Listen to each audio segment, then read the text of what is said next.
Selamat sore teman-teman sekalian, masih di channel Dunia Filsafat.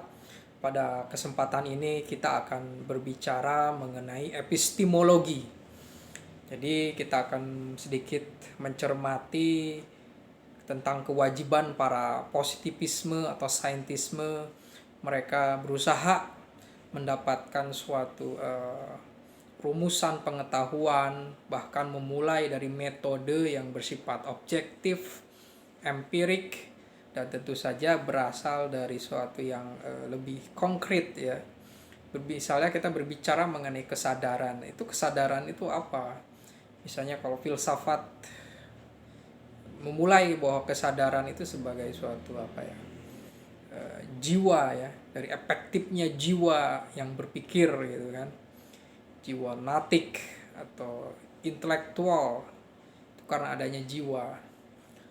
Tapi bagi para saintis, mereka ingin berusaha memahami ini kesadaran itu bukannya berasal dari otak nih, otak dari neuron-neuron dari kepala kita nih yang punya apa listrik-listrik ya di dalam saraf kepala kita ini, di otak kita ini yang menyebabkan kita menyadari sesuatu.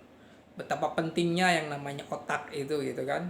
Jadi segala sesuatu itu dipandang dari segi fisiknya itu, segi materialnya itu. Material ini memiliki energi, ya, energi ini adalah kesadaran. Karena ketika otaknya rusak, maka dia tidak bisa memungsikan kesadarannya secara optimal. Apalagi dia merumuskan tentang pengetahuan. Ya itu kewajiban seorang scientific itu untuk membuktikan otak kanan seperti apa, otak kiri seperti apa, dan apa hubungannya antara otak, saraf-saraf, neuron dengan suatu kesadaran gitu kan. Nah di sini memang perkembangan sains psikologi menggandeng apa ilmu kedokteran tentang saraf gitu kan. Minimal hadirnya suatu ilmu disebut dengan neuroscience kan, seperti itu. Jadi mereka memiliki suatu kemauan untuk menemukan suatu gejala-gejala. Ini kesadaran ini dari mana sih? Tentu saja dari otak ya. Sedangkan para filosof yang tentu saja misalnya di abad pertengahan menyatakan bahwa akal itu substansi dari uh, substansi jiwa itu. Karena kita punya jiwa maka ada kesadaran. Nah, kesadaran intelektual hanya sebatas itu. Sains berusaha mengaitkan antara dimensi pikiran dengan otak tersebut, sehingga pendekatannya itu tentu saja adalah bersifat harus dari mana asal usulnya ini, padahal dari otak gitu kan. Tapi para filosof menyatakan bahwa ada jiwa, jiwa yang mengkondisikan tubuh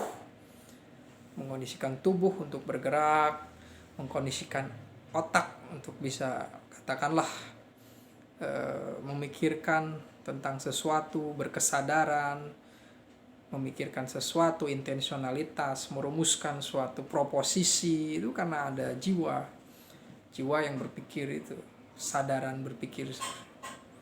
Dan berfilsafat harus memahami kedua hal tersebut.